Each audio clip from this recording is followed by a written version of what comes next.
Akin ang mga obra, pero sayo ang palakpak. Habang dugo ang nakahandusay si Serafina sa malamig na sahig, ninanakaw ni Santi at ng kabit nito ang kanyang kinabukasan. Tinalikuran niya ang marangyang buhay para sa lalaking winasak ang kanyang pagkatao at pumatay sa kanyang anak. Ngunit sa pagpatak ng huling luha, isang pangako ang uusbong. Ang inang inalipin, magbabalik bilang isang reynang maniningil. Handa na ba silang magbayad? Wala kang silbi. Isang malaking pabigat ka lang sa pamamahay na ito, Serafa. Ang matatalim na salitang yon ni Doña Carmela ay tila mga punyal na humihiwa sa katahimikan ng madaling araw. Ngunit sa halip na sumagot, mas lalo pang ibinaon ni Serafina ang kanyang mga tuhod sa malamig at mamasa-masang semento ng labahan. Ang bawat kuskos ng magaspang na brush sa maong na pantalon ni Santi ay tila pagpunit din sa kanyang sariling dangal, ngunit tinitiis niya ang lahat. Sa kabila ng hapdi ng kanyang mga palad na babad, sa matapang na sabon, marahan niyang hinaplos ang kanyang umuumbok na tiyan. Doon niya kumukuha ng lakas sa munting buhay na nananahan sa kanyang sinapupunan, ang bunga ng pag-ibig na akala niya ay magliligtas sa kanya mula sa lahat ng lungkot. Tiniis niya ang lahat ng pagmamaliit dahil sa pangako ni Santi. Iniwan niya ang lahat, ang marangyang buhay, ang pangalan ng mga Monteclaro, at ang pagmamahal ng kanyang ina na si Elena para lamang makasama ang lalaking pinili ng kanyang puso.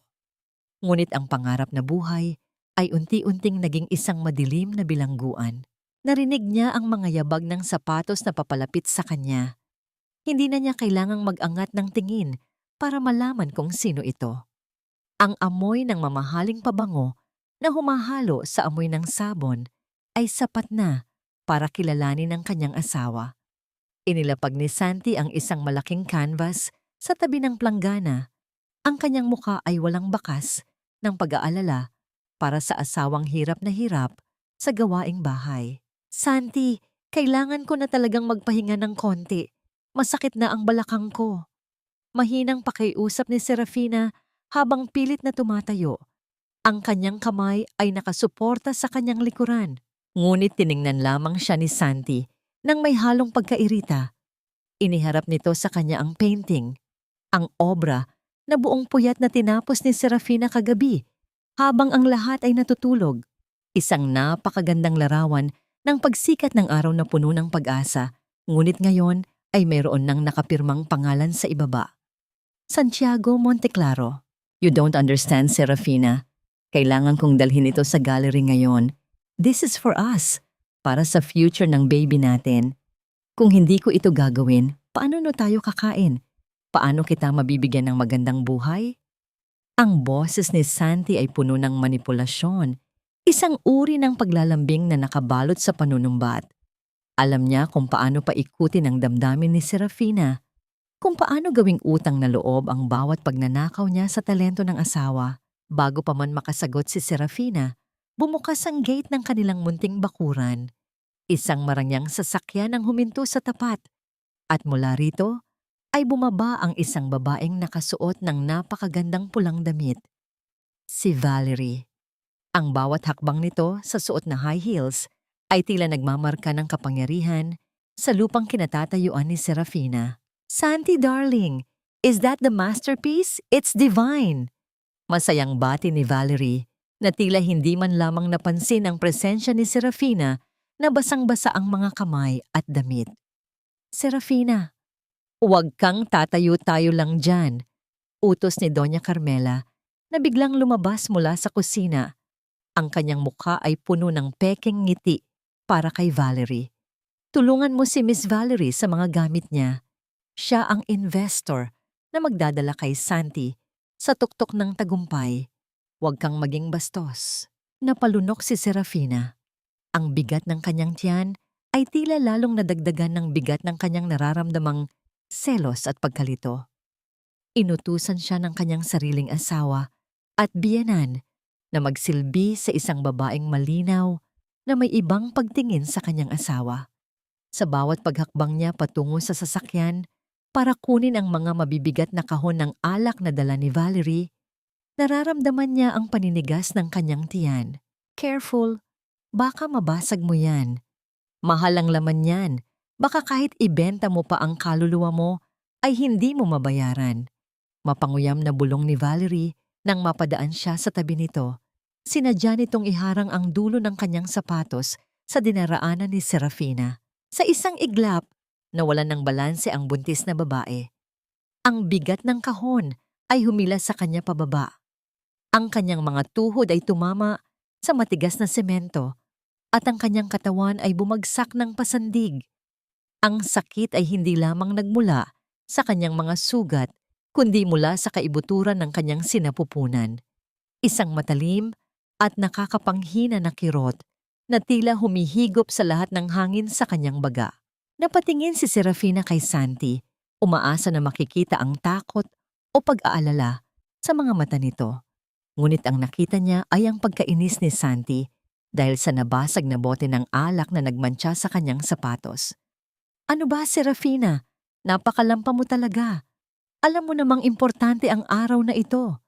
Sigaw ni Santi habang si Doña Carmela ay abala sa paghingi ng paumanhin kay Valerie dahil sa kadumihan na idinulot ng insidente. Naiwan si Serafina sa sahig. Ang kanyang mga daliri ay nanginginig habang pilit na kumakapit sa kanyang tiyan. Doon, sa gitna ng init ng sikat ng araw at lamig ng tubig na may halong sabon sa paligid, naramdaman niya ang isang mainit na likido na unti-unting dumadaloy sa kanyang mga hita, humahalo sa kulay ng mantsa ng alak sa sahig. Ang kanyang paningin ay nagsimulang lumabo, at ang huling imaheng nakita niya ay ang pagtalikod ni Santi at Valerie, masayang naglalakad palayo habang bitbit ang kanyang painting, ang huling piraso ng kanyang kaluluwa na ipinagpalit sa isang kasinungalingan. Sa gitna ng kanyang papalayong malay, isang tanong ang paulit-ulit na humahampas sa kanyang isipan. Ito ba ang halaga ng pag-ibig na ipinaglaban niya laban sa buong mundo? Ang puting kisame ng ospital ang unang sumalubong sa malabo niyang paningin. Ang bawat sulok ng silid ay nababalot ng isang uri ng katahimikang nakakabingi. Tanging ang mahinang paggalaw ng kurtina dahil sa hangin ang nagbibigay ng buhay sa silid. Sinubukan ni Serafina na igalaw ang kanyang kamay, ngunit ang bawat kalamnan sa kanyang katawan ay tila pinabigat ng isang matinding kapaguran. Dahan-dahan niyang ibinaba ang kanyang paningin sa kanyang tiyan.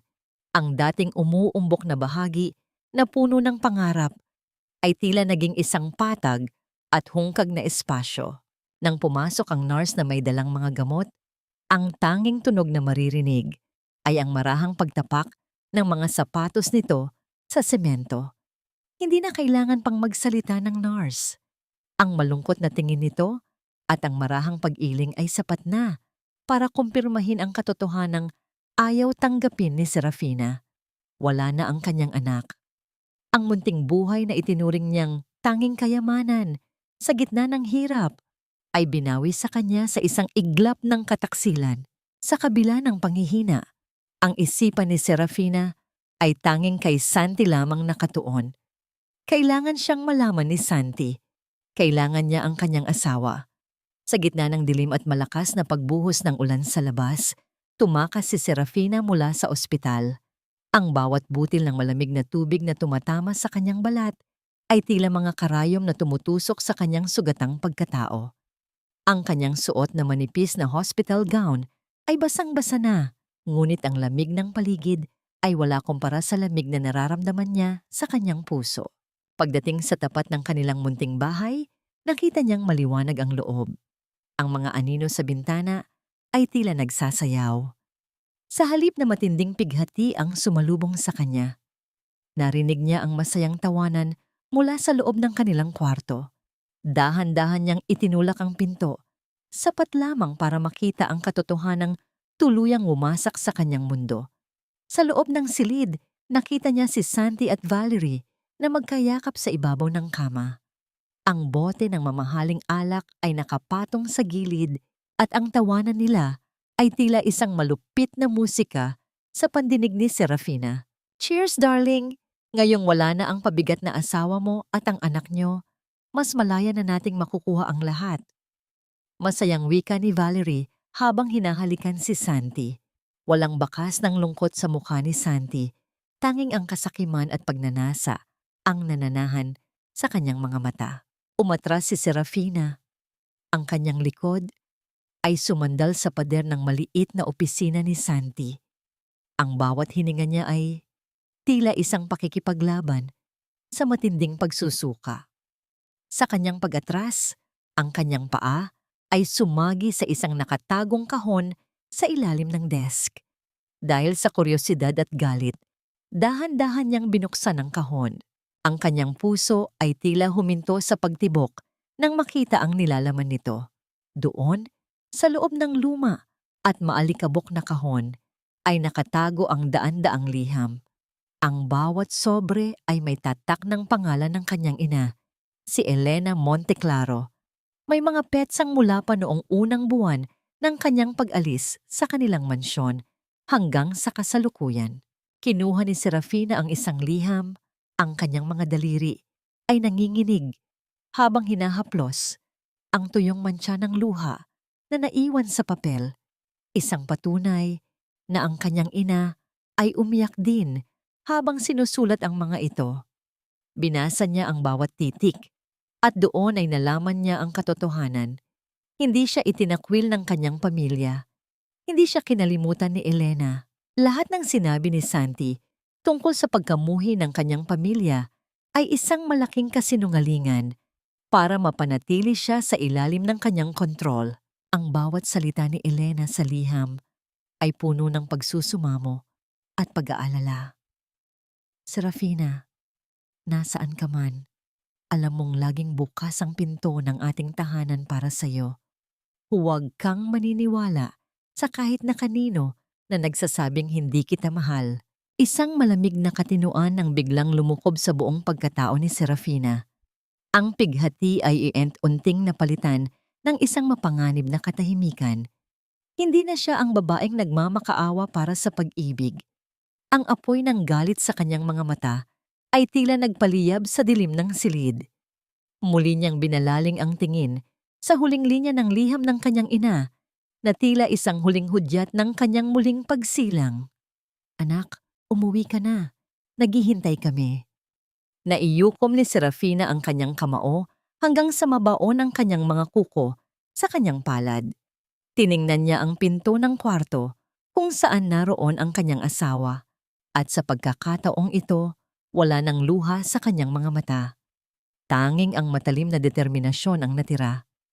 Ang Serafina na kanilang inalipusta ay namatay na kasabay ng kanyang anak sa gabing ito at ang magbabalik ay ang babaeng maniningil sa bawat patak ng dugo at luhang kanilang ninakaw. Marahang ibinalik ni Serafina ang lumang kahon sa ilalim ng mesa, tinitiyak na walang kahit isang sulok ng papel ang gusot o naiiba sa orihinal na ayos nito.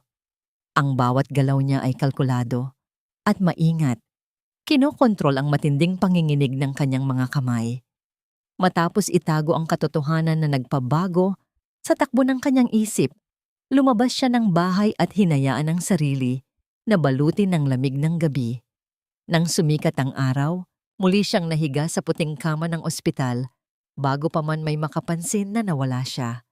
Isinuot niya ang pinakamahirap na maskara sa buong buhay niya, ang mukha ng isang wasak at walang laban na asawa. Hindi nagtagal ay dumating si Santi.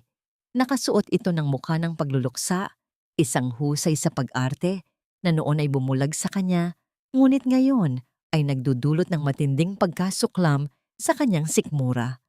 Hinawakan ni Santi ang kanyang malamig na kamay at nagbitiw ng mga salitang puno ng pekeng pag-aalala. Babe, I'm so sorry sa nangyari, pero kailangan nating magpakatatag.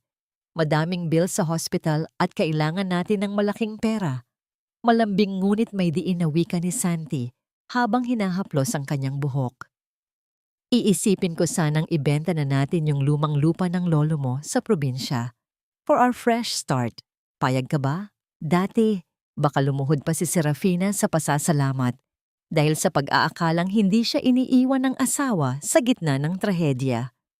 Ngayon, tiningnan lamang niya ang mukha ng lalaking umangkin sa kanyang mga pangarap. Pinigilan niya ang pag-akyat ng galit sa kanyang lalamunan. Ngumiti siya, isang ngangiting hindi umaabot sa kanyang mga mata, at marahang tumango. Naniwala si Santi na nanalo na naman siya.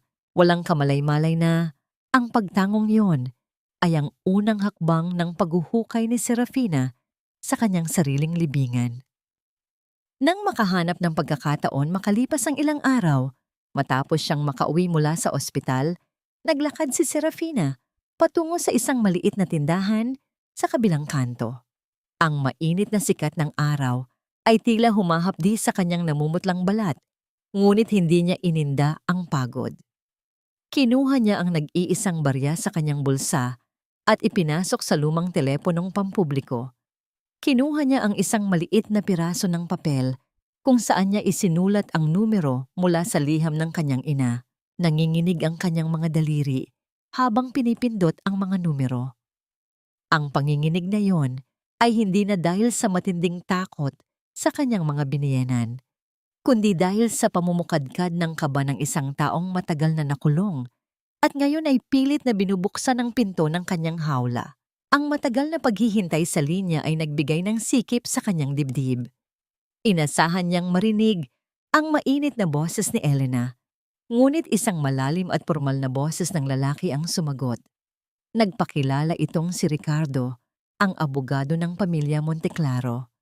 Bago pa man makapagsalita ng buo si Serafina upang ipaliwanag ang kanyang kalagayan, nagbitiw si Ricardo ng mga salitang nagpatigil sa kanyang paghinga. Sinabi nitong hindi kailanman tumigil ang kanyang ina sa paghahanap at may mga tao na silang inatasan upang subaybayan ang mga kahina-hinalang galaw ni Santi. Puno ng pag-iingat at determinasyon, nagtakda sila ng isang lihim na lugar ng pagkikita. Sa isang tahimik na sulok ng isang lumang kapihan, naganap ang pagkikita kinabukasan. Nakaupo si Ricardo. Suot ang malinis na suit na tila isang matibay na pananggalang laban sa magulong mundo ni Serafina.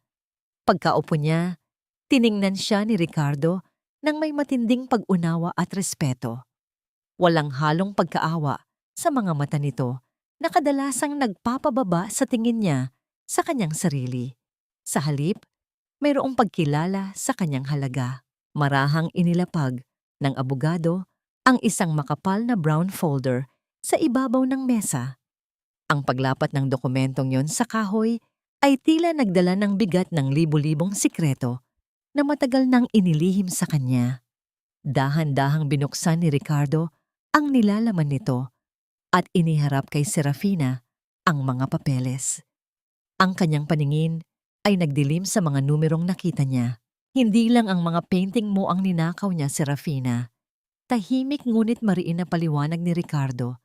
Ang boses ay puno ng pinipigilang galit para sa ginawa sa kanya. Ibinaon niya sa utang ang buong pangalan mo. Gumawa siya ng mga pekeng kumpanya gamit ang pirma mo para kumuha ng malalaking loan. He is setting you up to take the fall kapag tumakas na sila ni Valerie. Napatingin si Serafina sa nakakalat na mga kasinungalingan sa mesa. Ang kanyang dibdib ay sumisikip sa tindi ng pagtataksil na patuloy na lumalalim at sa kanyang isip ay nag-umpisang mabuo ang isang nakakapasong tanong. Paano niya wawasakin ang lalaking nag-akalang hawak nito ang buong mundo niya? Nakatitig lamang si Serafina sa makapal na folder na pilit ibinabaon sa kanya sa kumunoy ng kasinungalingan. Ang kanyang isip ay tila isang mabilis na agos ng pagkalito at puot. Bago pa man tuluyang magpumiglas ang luhang kanina pa niya pinipigilan, dahan-dahang tumayo si Ricardo. Iginiya siya ng abogado, palabas ng kapihan at sumakay sila sa naghihintay nitong sasakyan. Ang tahimik na biyahe ay tila isang paghahanda sa malaking pagbabagong magaganap. Huminto ang sasakyan sa harap ng isang pribado at tahimik na restauran. Malayong malayo sa magulong mundong ginagalawan niya nitong mga nakaraang taon. Pagbukas ni Ricardo ng pinto ng isang maluwang at nakalaang silid, Tila huminto ang pag-ikot ng mundo ni Serafina. Sa dulo ng mahabang hapagkainan, nakatayo ang isang babaeng balot ng kapangyarihan at yaman, ngunit ang mga mata nito ay puno ng pangungulila ng isang ina. Si Elena Monteclaro. Ang mga balikat nito na dati tuwid na tuwid ay unti-unting nanghina sa pagkakataong makita muli ang nawawalang anak. Sa loob ng mahabang panahon, hinanap ni Serafina ang pagmamahal sa maling tao. Ngunit ngayon, ang pagmamahal na yon ay buong-buong nakatayo sa kanyang harapan. Mabilis na naglakad si Elena at nang magtagpo sila sa gitna ng silid, isang mahigpit at emosyonal na yakap ang nag-ugnay muli sa mag-ina. Ibinaon ni Serafina ang kanyang mukha sa balikat ng kanyang ina at doon, ang mga luha ng matinding panghihinayang at pagod ay tuluyan ng umagos. "I'm sorry, Ma. I'm so sorry. Pinili ko siya. At tingnan mo kung ano ang nangyari sa akin." Umiiyak na sumbong ni Serafina. Ang kanyang tinig ay nanginginig sa matinding pagkakasala at sakit. "Hush! Anak ko. Wala kang kasalanan. Huwag mong sisisihin ang sarili mo dahil lang nagmahal ka. Ako ang humihingi ng tawad dahil hindi kita nailigtas agad." Mahigpit na wika ni Elena habang marahang hinahagod ang magulong buhok ng anak. Kinuha ni Elena ang kanyang sariling panyo na gawa sa mamahaling seda at maingat na pinunasan ang magagaspang na kamay ni Serafina. Bawat kalyo na dala ng pang-aalipin ni Doña Carmela ay hinagkan niya ng may buong paggalang, nagpaparamdam na walang dumi ang maaaring magalis ng kanyang pagiging isang Monteclaro. Puno ng galit ang mga mata ni Elena nang bumaling ito kay Ricardo. Ang kanyang utos ay malinaw at mariin. Ipakulong si Santi at ang buong pamilya nito kinabukasan mismo gamit ang lahat ng kapangyarihan ng batas at impluensya nila. Gusto niyang tapusin na agad ang paghihirap ng kanyang anak. Ngunit nagulat ang dalawa nang marahang umiling si Serafina at pigilan ang kamay ng kanyang ina. Ang kahinaan sa kanyang anyo ay unti-unting napapalitan ng isang kakaibang liwanag na nagmumula sa kaibuturan ng kanyang pagkatao. "Hindi, Ma. Masyadong madali ang kulungan para sa kanila." Matatag na saad ni Serafina. Ang boses ay kalmado, ngunit nagtataglay ng talim ng isang taong nakita ang pinakamadilim na bahagi ng tao. "Kinuha ni Santi ang lahat sa akin, ang tiwala ko, ang dignidad ko, at ang anak ko. Kung ipapakulong ko lang siya ngayon, sasabihin niyang biktima siya ng mga mayayaman. Gusto kong bawiin ang lahat sa entablado, kung saan siya pakiramdam na pinakamakapangyarihan. Gusto kong makita ng mundo ang totoo niyang kulay bago ko siya tuluyang wasakin."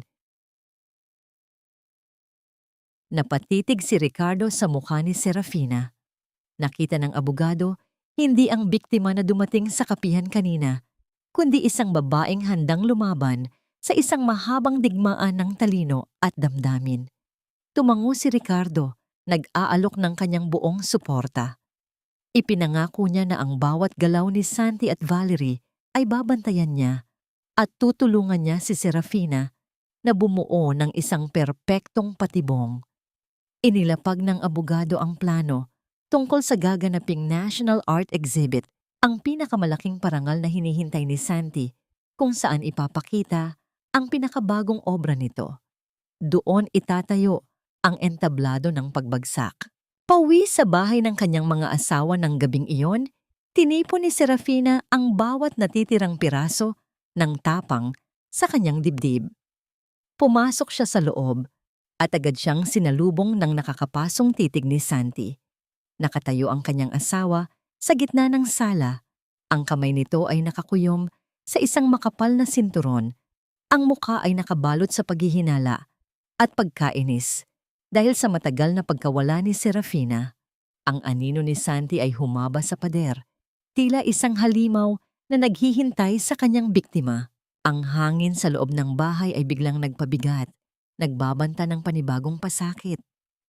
Handa na kaya niyang laruin ang pinakamapanganib na laro sa kanyang buhay? Ang malamig na titig ni Santi ay tila sumusukat sa bawat pulgada ng takot na inaasahan nitong makita sa mukha ni Serafina. Nakatayo ang lalaki sa gitna ng sala. Ang makapal na sinturong katad ay nakapulupot sa kanyang kamao, handang maging instrumento ng parusa para sa asawang lumabag sa kanyang utos. Sa bawat paghakbang nito papalapit, ang anino nito ay tila lumalamon sa maliit na liwanag ng buwan na pumapasok mula sa bintana. Huminga ng malalim si Serafina, kinakalma ang pagkabog ng kanyang dibdib na halos sumira sa kanyang tadyang. Wala na siyang nararamdamang takot para sa kanyang pisikal na katawan dahil ang kanyang kaluluwa ay naging kasing tigas na ng bakal. Ginamit niya ang tunay na sakit ng kanyang pangungulila upang lumikha ng isang perpektong kasinungalingan. Dahan-dahan niyang ibinaba ang kanyang paningin. Pinakawalan ang mga luhang kanina pa naghihintay sa gilid ng kanyang mga mata at hinayaan ang kanyang mga balikat na bumagsak sa pagpapakumbaba. Saan ka galing? Madiin at puno ng paghihinala na tanong ni Santi. Ang kanyang panga ay umigting sa galit. Sa simbahan! Humihikbing sagot ni Serafina. Ang kanyang boses ay sinadyang basagin upang magmukhang kaawa-awa. Pumunta ako sa kapilya, Santi. Ipinagdasal ko ang anak natin. Hindi ko matanggap na wala na siya.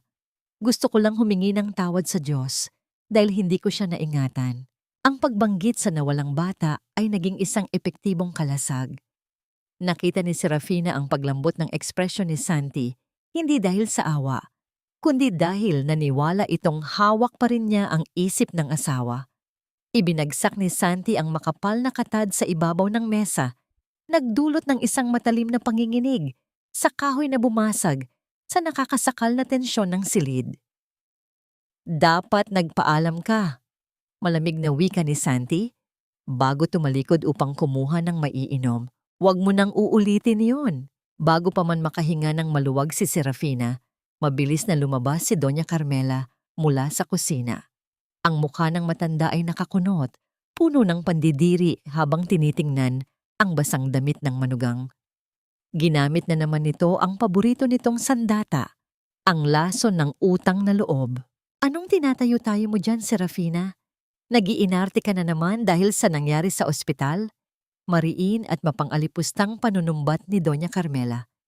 Pasalamat ka at kinupkop ka ng pamilyang ito nung itinakwil ka ng mga magulang mo. Wala kang kwentang asawa, kaya bumawi ka sa pagiging kapaki-pakinabang. Magluto ka na ng hapunan.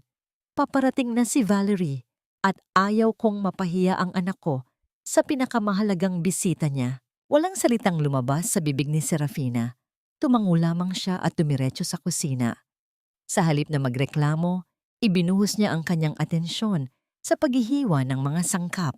Nang dumating si Valerie, ang maliit na bahay ay napuno ng halimuyak ng mamahaling pabango na hindi nababagay sa amoy ng lumang kahoy at alikabok. Sa hapagkainan, naupo si Valerie sa tabi ni Santi. Tila siya ang tunay na may bahay.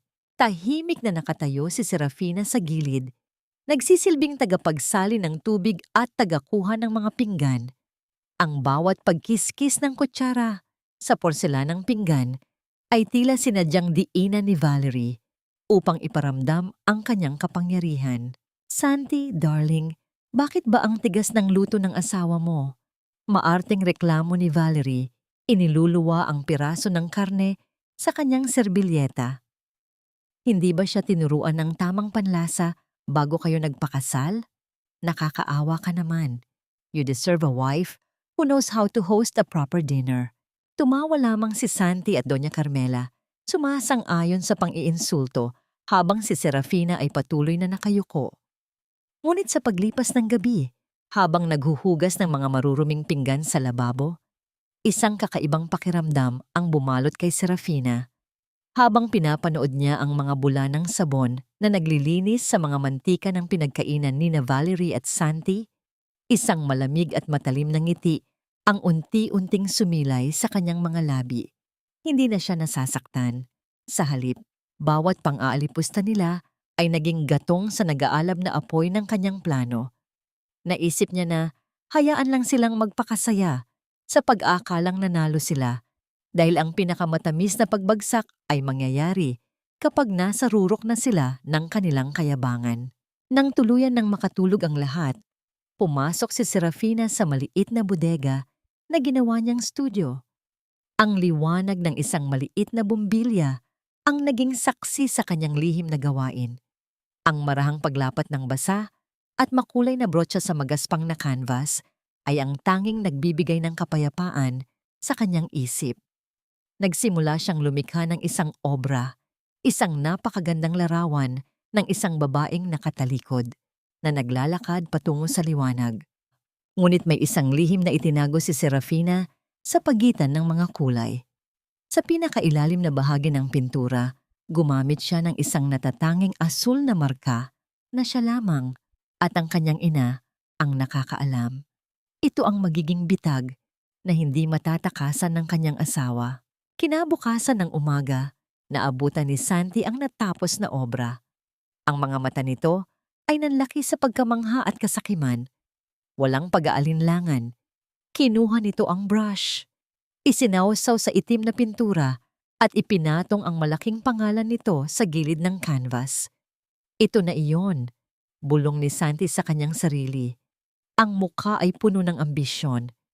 Ito ang magpapanalo sa akin sa National Art Exhibit. Hindi nagtagal ay dumating si Valerie upang sunduin si Santi para sa isang pulong. Nang makita nito, ang naghihintay na si Serafina sa may pinto upang iabot ang bag ng asawa, tiningnan siya ni Valerie mula ulo hanggang paa nang may pandidiri. Santi, total wala namang ginagawa ang asawa mo kundi magkalat dito sa bahay. Gawin mo siyang personal assistant ko para sa exhibit. Nakangising mungkahi ni Valerie, ang mga mata ay nanunukso. Pagbubuhatin natin siya ng mga gamit ko para naman matuto siyang maging disente at makita niya kung paano gumalaw ang mga nasa mataas na lipunan. Tiningnan ni Santi si Serafina, naghihintay ng pagtutol. Ngunit sa halip na umiyak o magalit, yumuko si Serafina. Itinago ang mapanganib na kislap sa kanyang mga mata at sumagot ng may perpektong himig ng pagpapasailalim. Opo, ma'am. Ang bawat hakbang ni Ricardo sa loob ng maliit at medyo madilim na sala ni Santi ay tila nagdadala ng isang uri ng liwanag na hindi kailanman nasilayan sa loob ng pamamahay na yon. Nakasuot ang abogado ng isang napakalinis na kulay abo na suit. Ang kanyang tindig ay puno ng awtoridad at ang kanyang bawat kilos ay kalkulado. Nagpakilala siya bilang si Mr. Rivas, isang kilalang art collector na may laying Espanyol na naghahanap ng mga obra na maipaparada sa mga prestihiyosong gallery sa Europa. Si Santi, na nanginginig ang mga kamay sa pananabik at kasakiman, ay halos magkandara pa sa pag-aasikaso sa kanyang panauhin. Sa tabi nito ay si Valerie, na pilit na pinapaganda ang kanyang boses at bawat galaw upang magmukhang kabilang sa mataas na lipunan sa harap ng milyonaryo. Mr. Rivas, it is an honor to have you here. This masterpiece is my finest work so far. It represents the struggle and the ultimate rebirth of the soul. Mapagmalaking saad ni Santi habang itinaturo ang painting na gawa ni Serafina. Ang bawat salita nito ay tila isang malupit na biro para sa sinumang nakakaalam ng katotohanan. Tiningnan ni Ricardo ang painting ng may malalim na pagsusuri, ngunit ang kanyang mga mata ay panakaw na sumusukulyap sa direksyon ng kusina, kung saan naroon si Serafina. Sa likod ng kanyang profesional na maskara, ang puso ni Ricardo ay kumikirot sa galit habang nakikita ang kanyang lihim na kliyente sa ganoong kalagayan. Inilabas ni Ricardo ang isang makapal na dokumento mula sa kanyang leather case. Ang pagbukas niya ng mga papeles ay tila isang hudyat ng simula ng katapusan para sa mga mang-aapi. Ipinaliwanag niya kay Santi ang isang kontrata, isang alok, na bibili ng lahat ng susunod na obra ni Santi sa halagang hindi nito kailanman pinangarap. Ngunit sa pagitan ng mga teknikal na salita at mga legal na termino, may mga butas na sadyang inilagay ni Ricardo tungkol sa authenticity at legal ownership ng mga obra. Isang maling pirma lamang at ang lahat ng yaman na inaasahan ni Santi ay magiging mitya ng kanyang sariling pagsabog. This contract is exclusive, Mr. Monteclaro. I value authenticity above everything else. Kung mapapatunayan na ang bawat stroke ng brush na ito ay galing sa iyong kamay, walang magiging problema sa ating transaksyon. Seryosong wika ni Ricardo habang iniaabot ang mamahaling ballpen kay Santi. Sa sandaling iyon, lumabas si Serafina mula sa kusina, bit-bit ang isang tray na may kape. Ang kanyang buhok ay nakatali ng mahigpit at ang kanyang mga mata ay nananatiling nakayuko sa sahig. Ang porselanang tasa ay marahang dumapo sa mesa, lumilikha ng isang matunog na kislap ng tunog sa gitna ng seryosong usapan. Nang abutin ni Ricardo ang tasa mula sa tray, sinadya niyang pahaplusan ng bahagya ang mga daliri ni Serafina. Ang maliit at panandali ang pagkakalapat ng kanilang mga balat ay tila isang kuryenteng naghatid ng init sa buong katawan ng babae. Hindi ito ang uri ng pagkakahawak na puno ng pagnanasa, kundi isang hawak na nagpaparamdam ng respeto, proteksyon, at isang pangakong hindi siya nag-iisa. Nag-angat ng tingin si Serafina sa loob ng isang segundo at sa mga mata ni Ricardo ay nakita niya ang isang mundong malayo sa pang-aalipustani na Santi. Isang matamis at maliit na tsokolate, ang palihim na iniwan ni Ricardo sa gilid ng platito ni Serafina bago niya ito bitawan. Ang munting kilos na yon ng kabutihan ay tila isang malaking saksak ng emosyon para kay Serafina. Sa loob ng maraming taon, wala nang gumawa sa kanya ng ganoong kaliit na bagay na puno ng malasakit. Nasilaw si Santi sa pangako ng pera. Hindi na nito binasa ng maigi ang bawat pahina. Ang tanging nakikita niya ay ang mga zero sa dulo ng halaga. Mabilis niyang pinirmahan ang kontrata. Ang kanyang muka ay puno ng kayabangan habang tinitingnan si Valerie. Sa isip ni Santi, narating na niya ang rurok ng tagumpay.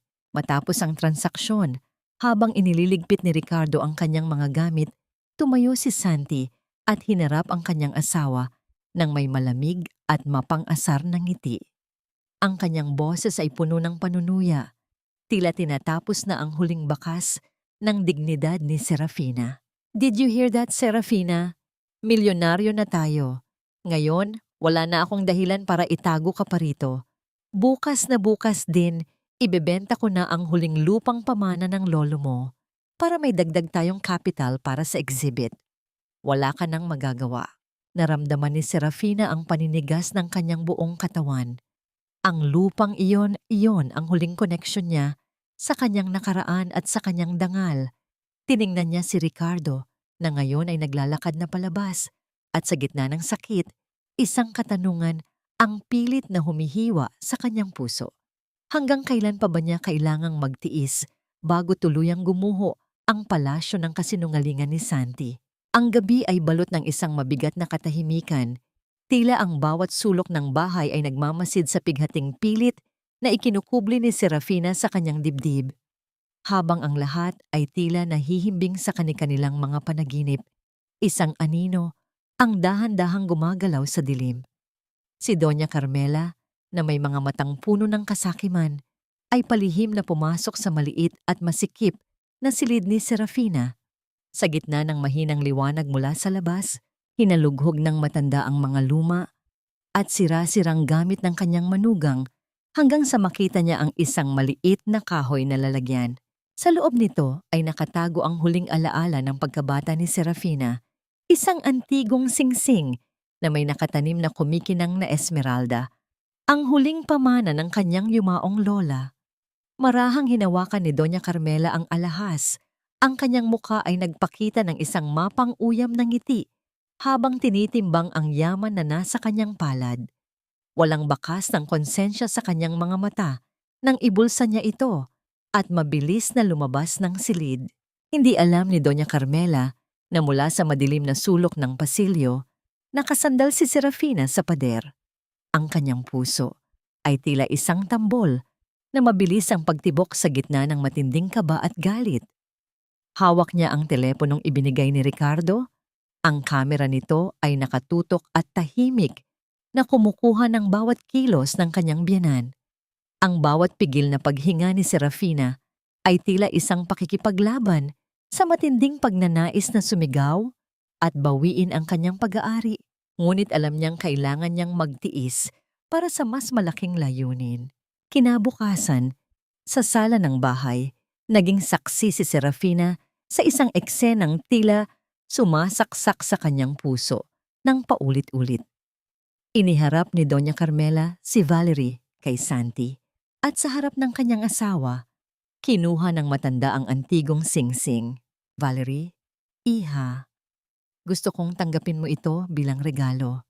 Malambing na wika ni Doña Carmela. Ang boses ay puno ng pekeng kabutihan.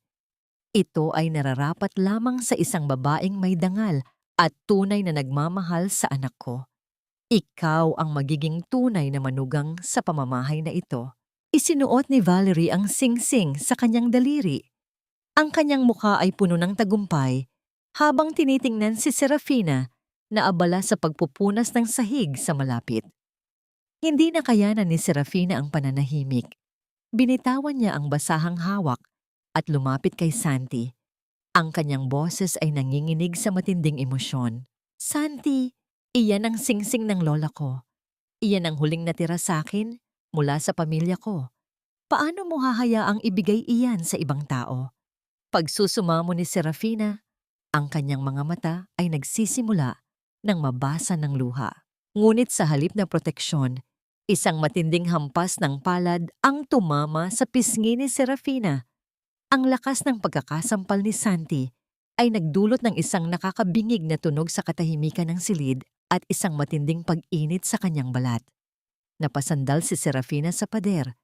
Ang kanyang kamay ay automatikong humawak sa kanyang namumulang pisngi, habang ang kanyang pandinig ay tila nababalot ng isang mahabang ugong. Wala kang hiyang babae ka! Sigaw ni Santi, ang kanyang mga mata ay nanlilisik sa galit. Nananaginip ka na naman ba? Magnanakaw ang turing mo sa sarili mong biyenan? Baliw ka na talaga, Serafina. Itong singsing na ito ay binili ko para kay Valerie dahil karapat-dapat siya sa magagandang bagay. Hindi tulad mo na isang pabigat lamang. Isang mapang-uyam na tawa ang kumawala sa mga labi ni Valerie habang pinaglalaruan ng Esmeralda sa kanyang daliri. Serafina dear, baka naman masyado ka lang stressed sa mga gawaing bahay kaya kung ano-ano nang nakikita mo. Look at this ring. It looks so perfect on me, right? Nanatiling tahimik si Serafina. Yumuko siya ng malalim.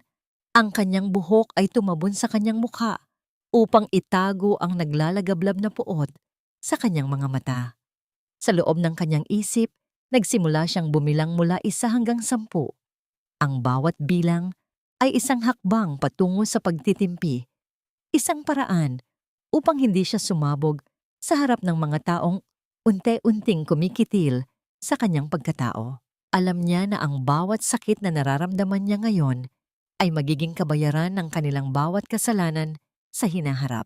Habang naghahanda ang tatlo para sa isang press conference para sa nalalapit na exhibit, lumapit si Valerie kay Serafina at sinadyang idikit ang singsing sa pisngi ng asawa ni Santi. Huwag kang mag-alala. Gagawin kitang pinaka-eleganteng assistant ko mamaya. At least, madidikit ka man lang sa yaman kahit bilang alila. Ngunit ang tunay na dagok ay dumating nang humarap si Valerie sa mga reporter na naghihintay sa laba.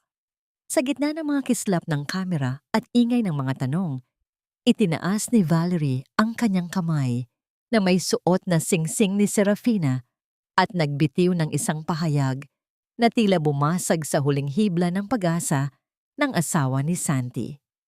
I am very happy to announce that Santi and I are expecting our first child. Nakangiting saad ni Valerie. Napatingin si Serafina sa kanyang sariling patag na tiyan. Ang alaala ng kanyang nawalang sanggol ay muling bumangon at naging isang nakakasakal na pighati. Sa gitna ng saya ng kanyang mga mang-aapi, tumayo si Serafina sa anino, mag-isa at wasak, habang tinatanong ang kanyang sarili. Mayroon pa bang natitirang katarungan para sa isang inang inalisan ng lahat? Ang ingay ng mga kislap ng kamera at ang mapait na tawanan nina Santi at Valerie ay tila mga linta na sumisipsip sa huling lakas ni Serafina. Sa bawat pagbati ng mga reporter sa balita ng pagbubuntis ni Valerie, ang puso ni Serafina ay tila tinutusok ng libu-libong karayom. Ang bawat salita ng pagdiriwang para sa bagong buhay ay tila isang malupit na paalala sa kanyang sariling anak na pilit na binawi sa kanya ng tadhana at ng kalupitan ng mga taong nasa harapan niya. Hindi na niya kayang manatili sa gitna ng mapagkunwaring katuwaan. Dahan-dahan siyang umatras, ang kanyang mga hakbang ay mabigat at nanginginig hanggang sa marating niya ang madilim at tahimik na hardin sa likod ng bahay. Doon, sa gitna ng mga anino ng mga puno, tuluyan ng gumuho ang mundo ni Serafina. Ang kanyang paghinga ay naging isang matinding pakikipaglaban. Tila may isang dambuhalang kamay na sumasakal sa kanyang leeg at pumipigil sa pagpasok ng hangin sa kanyang mga baga.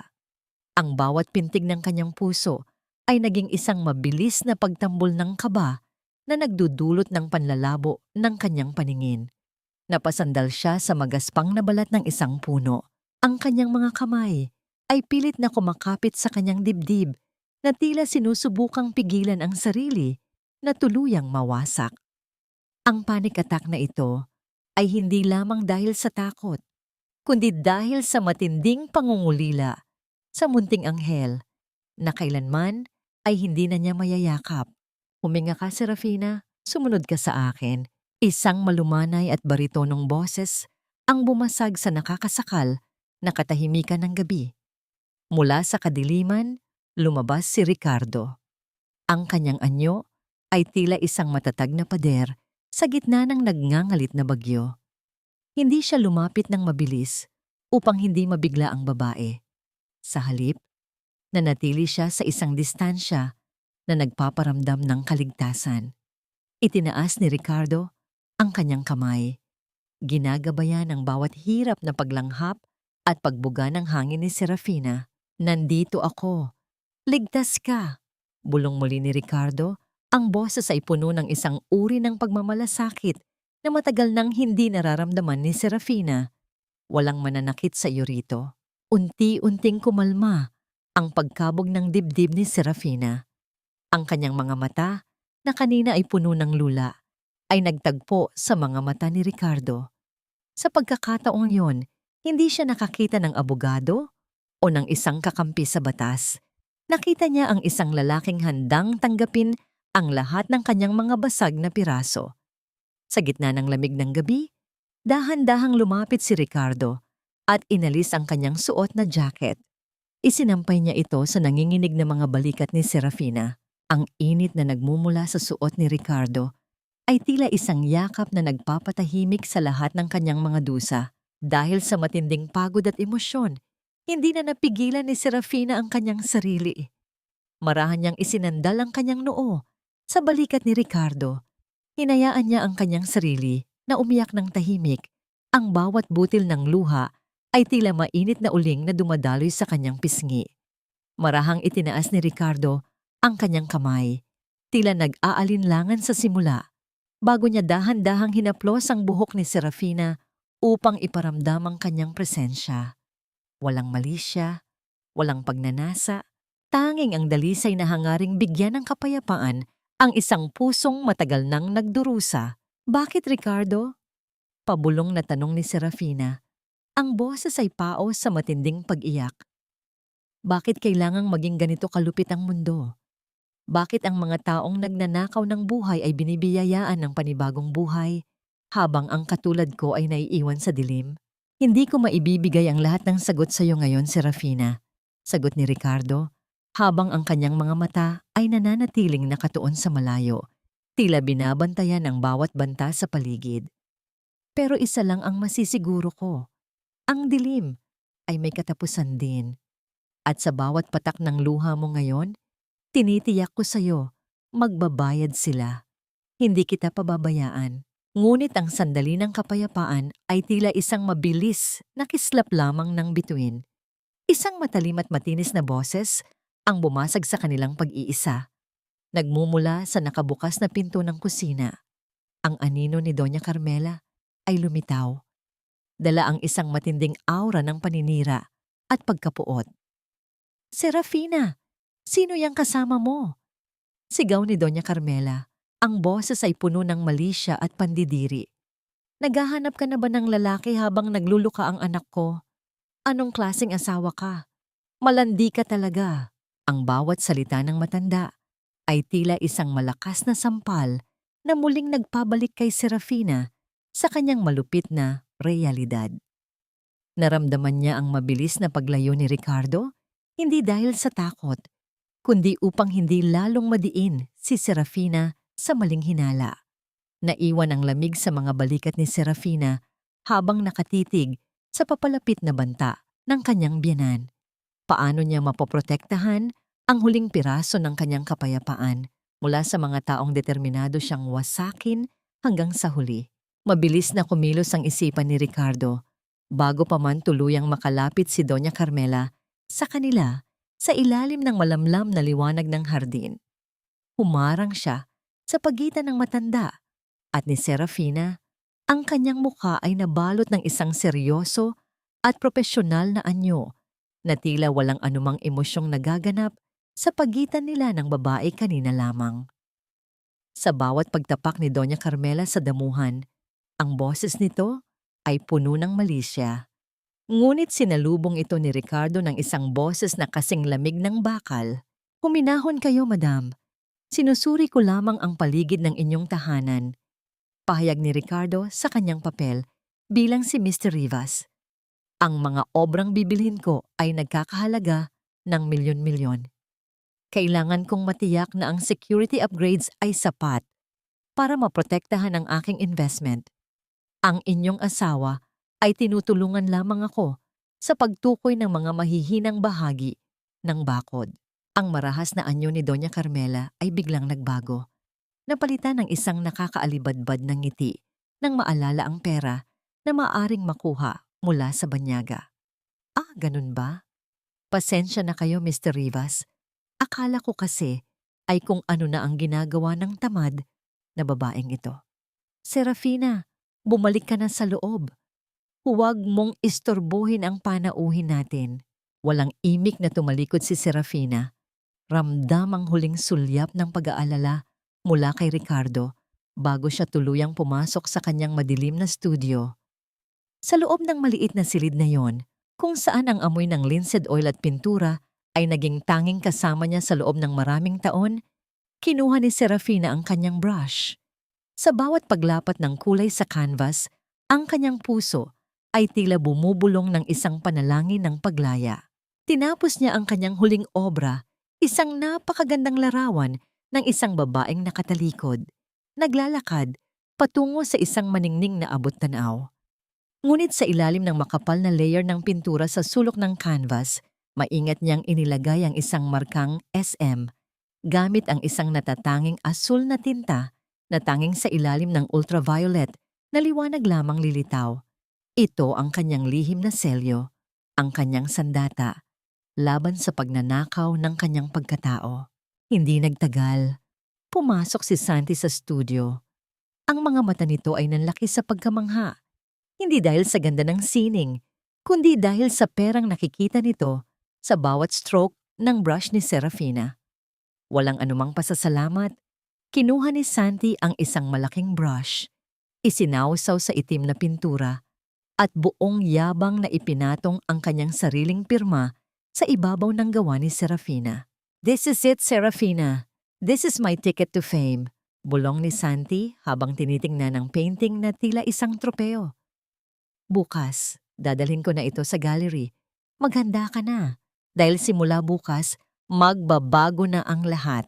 Nang makaalis si Santi bitbit ang painting, kinuha ni Serafina ang kanyang itinagong telepono at tinawagan ang kanyang ina. Ang boses ni Elena sa kabilang linya ay tila isang mainit na kumot sa gitna ng taglamig. Kinumpirma ni Elena na ang National Art Gallery, kung saan gaganapin ang exhibit, ay pag-aari na ng kanilang pamilya. Ang bawat bitag ay nakahanda na. Ang tanging kailangan na lamang ay ang pagdating ng itinakdang oras. Huling gabi na ito ni Serafina sa impyernong bahay na ito. Inilibot niya ang kanyang paningin sa maliit at madilim na kwarto kung saan siya umiyak ng libu-libong gabi. Pinagmasdan niya ang mga bakas ng kanyang pighati sa bawat sulok ng pader. At sa unang pagkakataon, hindi siya nakaramdam ng sakit, kundi ng isang malalim na kapayapaan ng pagpapaalam. Handa na siyang iwan ng asawang umapi sa kanya at ang biyenang umalipin sa kanyang dangal. Ngunit ang katahimikan ng gabi ay bumasag nang pumasok si Doña Carmela sa kanyang silid. Bit-bit ang isang baso ng gatas. Ang mukha ng matanda ay may kakaibang lambot na hindi kailanman nakita ni Serafina noon. Inumin mo ito, Serafina. Alam kong napapagod ka sa paghahanda para sa exhibit ni Santi bukas. Malambing na wika ng matanda, ngunit ang kanyang mga mata ay tila nangingintab sa isang lihim na balak. Gusto kong maging maayos ang pakiramdam mo para bukas. Dahil sa pagnanais na matapos na ang gabi ng walang gulo, tinanggap ni Serafina ang baso at ininom ang gatas hanggang sa huling patak. Ngunit ilang minuto lamang ang lumipas, naramdaman ni Serafina ang isang kakaibang bigat sa kanyang mga talukap. Ang paligid ay nagsimulang umikot at ang mga gamit sa kanyang silid ay tila nagiging malabo at malayo. Ang kanyang mga binti ay nanghina at bago pa man niya tuluyang maunawaan ang nangyayari, ang dilim ay unti-unti nang lumalamon sa kanyang kamalayan. Ang huling nakita niya ay ang mapang-uyam na ngiti ni Doña Carmela bago tuluyang maglaho ang lahat. Ang bawat pagpikit at pagdilat ng mga mata ni Serafina ay tila isang pakikipagbuno sa isang malalim at madilim na balon ng kawalan. Ang matinding bigat sa kanyang ulo ay unti-unting humuhupa, ngunit pinalitan ito ng isang malamig na kaba nang mapagtanto niyang ang silid ay balot na ng kadiliman ng gabi. Sinubukan niyang itayo ang kanyang katawan, ngunit ang kanyang mga kalamnan ay tila naging mga lantang gulay dahil sa gamot na ipinainom sa kanya ni Doña Carmela. Sa gitna ng katahimikan ng bahay, narinig niya ang mahinang pag-usad ng sasakyan sa labas. Hudyat na umalis na sina Santi at Valerie patungo sa pinakahihintay nilang tagumpay. Dahan-dahan siyang gumapang patungo sa pinto. Ang kanyang mga daliri ay nanginginig habang pilit na inaabot ang trangka. Ngunit sa bawat pagsubok niyang pihitin ang hawakan, tanging isang matigas at walang buhay na pagtutol ang sumasalubong sa kanya. Ikinulong siya. Ang kanyang sariling biyenan at asawa ay sadyang itinatago siya sa dilim. Tila isang maruming lihim na hindi dapat masilayan ng mundo sa gabi ng kanilang parangal. Ang sakit ng pagtataksil na ito ay mas matindi pa kaysa sa epekto ng gamot sa kanyang katawan. Naisip nila na sapat na ang isang nakakandado na pinto para pigilan ang isang babaeng wala nang natitirang mawawala. Ngunit hindi nila kilala ang Serafina na muling isinilang mula sa pighati. Sa gitna ng kanyang desperasyon, naalala niya ang kanyang art kit na nakatago sa ilalim ng kama. Kinuha niya ang isang maliit na martilyo na ginagamit niya sa pag-aayos ng mga frame ng kanyang mga painting. Ang bawat pag-angat ng kanyang kamay ay isang matinding sakripisyo ng lakas, ngunit sa bawat pagtama ng bakal sa kahoy ng doorknob, ang kanyang determinasyon ay lalong tumitibay. Walang anumang ingay ng pagkawasak ang sapat na malakas para lunurin ang sigaw ng katarungan sa loob ng kanyang puso. Matapos ang ilang sandali ng matinding pagpupumiglas, ang trangka ng pinto ay tuluyan ng bumigay, nagdulot ng pagkabasag ng kahoy na nagbigay sa kanya ng daan patungo sa kalayaan. Mabilis siyang lumabas ng bahay, hindi na inintindi ang kanyang gusot na damit o ang kanyang namumutlang muka. Pagdating niya sa kalsada, isang itim at makintab na sasakyan ang tahimik na naghihintay sa tapat ng kanilang gate. Bumaba ang bintana nito at doon ay sumilay ang mukha ni Ricardo. Ang kanyang mga mata ay puno ng pag-aalala. Ngunit mayroon ding matinding kumpiyansa na tila sinasabing ang lahat ay ayon sa plano. Huli na ba ako? Tanong ni Serafina. Ang kanyang boses ay nanginginig pa rin sa epekto ng gamot at sa kaba ng kanyang pagtakas. Eksakto lang ang dating mo, Serafina. Sagot ni Ricardo. Ang kanyang boses ay isang matatag na pundasyon sa gitna ng kanyang pag-aalinlangan. Huwag kang mag-alala. Ang lahat ng hirap mo sa gabing ito ay magiging mitya ng kanilang pagbagsak. Pinagbuksan siya ni Ricardo ng pinto at sa loob ng sasakyan, nakita ni Serafina ang isang malaking kahon na nakabalot sa mamahaling papel. Inabot ito ni Ricardo sa kanya ng may buong paggalang. Ito ay galing sa kanyang ina, si Elena, isang regalo para sa kanyang muling pagbabalik sa trono na sadyang inagaw sa kanya. Oras na para suotin mo ang korona mo, senyorita, muling wika ni Ricardo, habang ang sasakyan ay nagsisimulang umandar patungo sa National Art Gallery. Dahan-dahang binuksan ni Serafina ang kahon at ang liwanag mula sa labas ay tumama sa isang napakagandang emerald green na gown na tila nagniningning sa gitna ng dilim. Sa tabi nito ay ang mga alahas ng pamilya Monteclaro na matagal na niyang hindi nasusuot. Habang tinitingnan niya ang mga ito, naramdaman ni Serafina ang unti-unting pagbabalik ng kanyang tunay na pagkatao. Hindi na siya ang asawang alipin. Hindi na siya ang biktima ng kasinungalingan. Sa bawat kilometrong nilalakbay ng sasakyan, ang distansya niya mula sa kanyang masakit na nakaraan ay lalong lumalaki. Ngunit sa kabila ng lahat ng paghahanda, isang mabigat na tanong ang nananatili sa kanyang isipan. Handa na ba talaga siyang harapin ang mga taong kumuha ng lahat sa kanya at tingnan sila sa mga mata habang binabawi niya ang kanyang buhay? Sa loob ng marangyang hotel suite, ang hangin ay nababalot ng bango ng mga sariwang bulaklak at mamahaling pabango, isang kapaligirang napakalayo sa amoy ng alikabok at sabon na nakasanayan ni Serafina sa loob ng maraming taon. Sa gitna ng silid, nakatayo siya sa harap ng isang malaking salamin na abot hanggang sahig. Ang babaeng nakatingin pabalik sa kanya ay tila isang estranghero. Ang kanyang balat na dati ay maputla at pagod, ay ngayon ay maningning sa ilalim ng maingat na pagkakaayos ng mga dalubhasa. Ang kanyang buhok, na madalas ay nakatali ng mahigpit para sa gawaing bahay, ay ngayon ay marahang bumabagsak sa kanyang mga balikat sa malalambot na alon, tila mga talulot ng itim na rosas. Isinuot ni Serafina ang gown na kulay emerald green. Ang tela ay yumayakap sa kanyang katawan ng may perpektong kurbada at ang bawat tahi nito ay tila kumikinang sa bawat galaw niya. Sa kanyang leeg, inilagay ni Elena ang isang kwintas na gawa sa mga dalisay na diamante at esmeralda, ang hiyas na simbolo ng mga Monteclaro. Ang lamig ng ginto sa kanyang balat ay tila isang paalala na ang dugong nananalaytay sa kanyang mga ugat ay hindi kailanman mabubura ng kahit anong pang-aalipusta. Pumasok si Elena sa silid at ang kanyang mga mata ay agad na nagtubig nang makita ang anak. Hindi siya makapagsalita. Itinaas lamang niya ang kanyang nanginginig na kamay upang haplusin ang pisngi ni Serafina. Sa pagkakataong ito, hindi ang biktima ang nakikita niya, kundi ang isang reyna na handa ng bawiin ang kanyang kaharian. Ang bawat luhang tumulo sa mga mata ni Elena ay tila nagpapahilom sa mga sugat sa puso ni Serafina. Anak, ikaw na ikaw ang iyong lola. Napakaganda mo. Bulong ni Elena.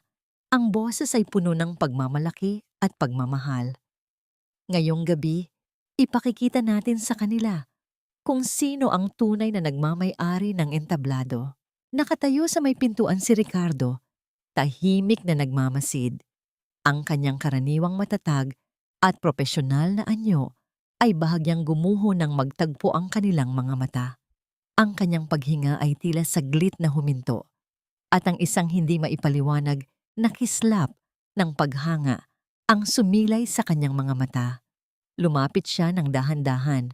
Ang bawat hakbang ay puno ng paggalang. You look stunning, Serafina. No, you look powerful. Mahinang wika ni Ricardo. Ang kanyang boses ay tila isang haplos sa pandinig. Everything is ready. Ang lahat ng mga bilyonaryo at ang media ay nasa gallery na. Naghihintay na sila sa bituin ng gabi. Inalok ni Ricardo ang kanyang braso at nang ipatong ni Serafina ang kanyang kamay sa braso ng abogado, naramdaman niya ang init at katatagan na matagal na niyang hinahanap. Hindi ito ang uri ng ugnayan na may kasinungalingan. Ito ay ugnayan ng dalawang taong may iisang layunin. Samantala, sa loob ng National Art Gallery, ang kapaligiran ay puno ng ingay ng tawanan at pag-uusap ng mga piling tao sa lipunan. Si Santi ay nakasuot ng isang mamahaling tuxedo habang si Valerie ay nakakapit sa kanyang braso. Suot ang isang pulang damit na tila nagnanais na agawin ang lahat ng atensyon. Ang dalawa ay abala sa pagtanggap ng mga papuri para sa obrang hindi naman kanila. Si Doña Carmela ay nasa gilid, nagmamalaki sa bawat panauhin tungkol sa henyo ng kanyang anak. Pakiramdam nila ay nasa kanila na ang lahat ng binkwang, walang kamalay-malay na ang dilim ay unti-unti nang nilalamon ng isang paparating na liwanag. Huminto ang isang mahaba at itim na limousine sa tapat ng red carpet ng gallery. Ang lahat ng mga kamera ng media ay agad na bumaling sa direksyon ng sasakyan. Nang bumukas ang pinto, ang bawat kislap ng liwanag mula sa mga kamera ay tila isang hudyat ng pagsisimula ng isang digmaan. Lumabas si Serafina. Ang kanyang emerald green na gown ay tila nagniningning sa ilalim ng mga spotlight. Ang bawat hakbang niya sa red carpet ay puno ng dignidad at kapangyarihan. Sa di kalayuan, nakita ni Doña Carmela ang mahiwagang babaeng papasok. Nanlaki ang mga mata ng matanda at ang baso ng champagne na hawak nito ay tila nanginginig sa kanyang kamay. Ang kanyang mukha ay nawalan ng kulay, tila nakakita ng isang multo mula sa nakaraan na hindi niya akalaing magbabalik ng ganito karingal. Sino ang mag-aakalang ang babaeng itinago nila sa dilim ay siya palang sisira sa lahat ng kanilang mga pangarap sa harap ng buong mundo? Nakatayo si Santi sa gitna ng entablado. Ang kanyang dibdib ay busog sa huwad na dangal habang ang liwanag ng mga spotlight ay tila nagbibigay ng gintong kislap sa kanyang tuxedo. Sa kanyang tabi, ang obra maestra ni Serafina ay nakatanghal ng may buong ningning, balot ng paghanga ng mga piling tao sa lipunan na naroon. Hawak ni Santi ang mikropono nang may kumpiyansa. Ang kanyang boses ay umaalingaw-ngaw sa buong bulwagan, puno ng mga mabulaklak na salitang sadyang idinisenyo upang linlangin ang lahat. Ang obrang ito ay hindi lamang basta pintura sa canvas, wika ni Santi, habang ang kanyang isang kamay ay marahang tumuturo sa direksyon ni Valerie na nakaupo sa harapang hilera. Ito ay bunga ng sakripisyo at ng inspirasyong ibinigay sa akin ng isang espesyal na babae. Valerie, ang tagumpay na ito ay para sa iyo. Ang mga kamay ng mga panauhin ay nagtagpo sa isang sabay-sabay na pagkilos ng paghanga. Ngunit ang tunog ng kanilang pagbati ay biglang naputol nang ang malalaking pinto ng gallery ay dahan-dahang bumukas. Isang nakakabingig na katahimikan ang biglang lumukob sa buong silid. Tila ang hangin mismo ay tumigil sa pagdaloy. Mula sa pintuan, naglakad papasok ang dalawang babaeng tila nagdadala ng isang bagong uri ng kapangyarihan. Si Elena Monteclaro na may anyong puno ng awtoridad at sa kanyang tabi ay ang isang babaeng nakasuot ng emerald green na gown na tila nagniningning sa bawat kislap ng mga kamera. Ang mga mata ni Santi ay nanlaki. Ang kanyang panga ay tila nanigas habang tinitingnan ang babaeng papalapit. Ang kanyang puso ay nagsimulang tumibok ng mabilis dahil sa takot, ngunit pilit niyang pinanatili ang kanyang maskara. Namutla naman si Valerie, ang kanyang mga daliri ay nanginginig habang mahigpit na kumakapit sa kanyang mamahaling bag. Inakala nila na ang babaeng nasa harap nila ay ang asawang matagal na nilang inalipusta. Ngunit ang Serafinang nakikita nila ngayon ay tila isang estranghero na nagmula sa isang mas mataas na mundo. Umakyat si Elena sa entablado ng walang anumang pag-aalinlangan. Kinuha niya ang mikropono mula sa kamay ni Santi na tila ba isa lamang itong basura na kailangang alisin. Ang titig ni Elena sa kanyang manugang ay puno ng pandidiri at poot. Isang tingin na sapat na para tunawin ang anumang yabang na natitira sa lalaki. Magandang gabi sa inyong lahat, panimula ni Elena. Ang kanyang boses ay kalmado, ngunit nagtataglay ng talim ng isang matalas na espada. Nais ko lamang ipaalam sa lahat na ang National Art Gallery na kinatatayuan ninyo ngayon ay pag-aari na ng pamilya Monteclaro. At bilang may-ari, meron akong isang napakahalagang ipakikilala sa inyo. Ang aking kaisa-isang tagapagmana, ang tunay na bituin ng gabing ito. Humakbang si Serafina patungo sa gitna ng entablado. Ang bawat pagtama ng kanyang sapatos sa sahig ay tila isang hudyat ng paghuhukay sa libingan ng mga kasalanan ni Santi. Tumayo siya ng tuwid sa tapat ng kanyang asawa. Ang kanyang mga mata ay nangingintab sa determinasyon at hindi sa luha. Lumapit si Santi sa kanya. Ang boses nito ay pabulong at puno ng pananakot na pilit itinatago sa likod ng isang pekeng ngiti. Serafina, anong ginagawa mo rito? Asawa ko yan. May sakit siya sa pag-iisip. Huwag kayong maniwala sa kanya. Bulyaw ni Santi sa madla, habang ang kanyang mga kamay ay pilit na hinahawakan ng braso ni Serafina upang hilahin ito palayo. Ngunit marahang iwinaksi ni Serafina ang kamay ng asawa. Ang kanyang boses, nang magsalita siya, ay hindi nanginginig. Ito ay malinaw, malalim, at puno ng isang uri ng kapayapaan na tanging ang hustisya lamang ang makakapagbigay. Hindi ako baliw, Santi, at lalong hindi ikaw ang gumuhit ng obrang ito. Saad ni Serafina, ang kanyang titig ay nakapako sa mga mata ni Santi na ngayon ay puno na ng takot at pagkalito. Ngayong gabi, ang bawat kasinungalingang itinahi ninyo ni Valerie ay isa-isang mapupunit sa harap ng lahat. Handa ka na bang makita ang tunay na kulay ng iyong pagbagsak? Napatitig ang lahat ng panauhin sa nagaganap na tensyon sa entablado. Ang kislap ng mga kamera ay lalong bumilis. Tila bawat segundo ay isang mahalagang bahagi ng isang iskandalong yayanig sa buong bansa. Sa gitna ng liwanag at karangyaan, nakatayo si Serafina, ang kanyang kamay ay dahan-dahang itinaas patungo sa canvas ng kanyang sariling gawa, habang ang isang nakakangilong katanungan ay nananatili sa hangin.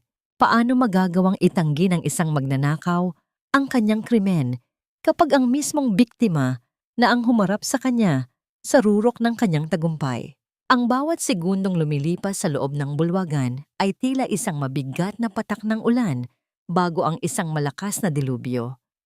Sa gitna ng entablado, sa harap ng mga pinakamakapangyarihang tao sa lipunan, nanatiling kalmado si Serafina habang ang kanyang asawang si Santi ay unti-unti nang nilalamon ng sariling takot.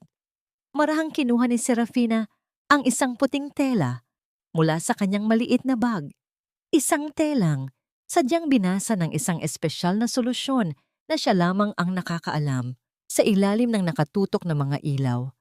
At sa gitna ng nakakangilong katahimikan ng madla, dahan-dahang inilapat ni Serafina ang tela sa ibabang bahagi ng painting, doon mismo sa lugar kung saan nakasulat ang malaki at mayabang na pirma ni Santiago Monteclaro.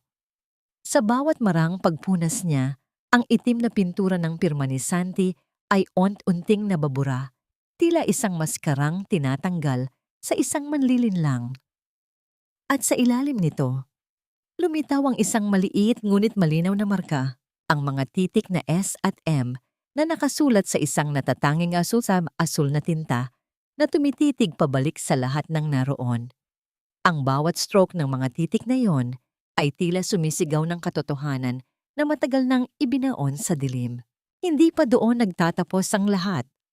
Isang malaking screen sa likod ng entablado ang biglang nagliwanag, nagpapakita ng mga imaheng hindi inaasahan ng sinuman. Ito ay isang time-lapse video, isang lihim na pagre-record ng bawat gabi na ginugol ni Serafina sa kanyang madilim na studio.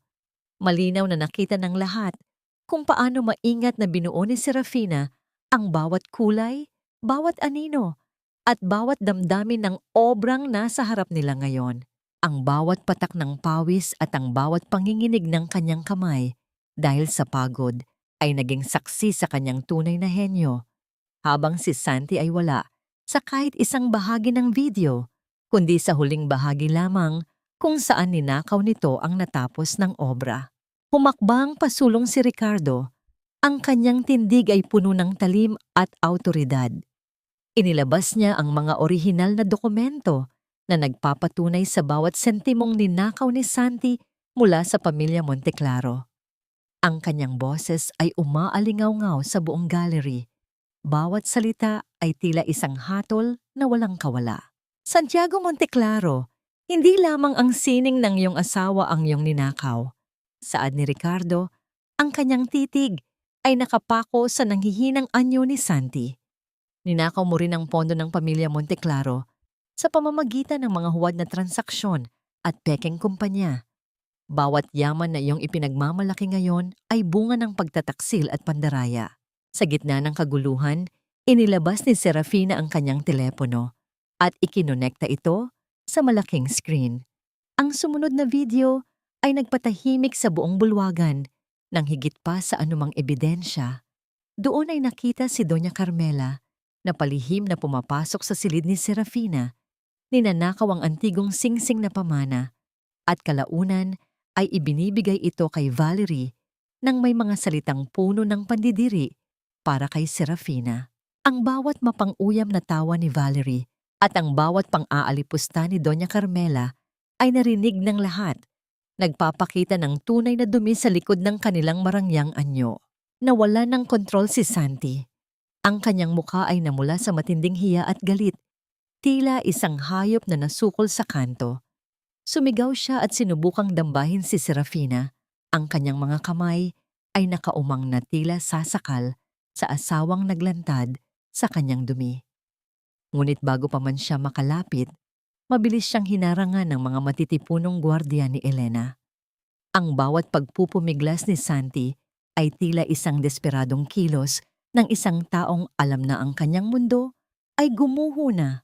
Sa labas ng gallery, ang makukulay na asul at pulang liwanag mula sa mga sasakyan ng pulis ay nagsimula ng magningning sa paligid, tila mga aninong papalapit upang kunin ang mga nagkasala.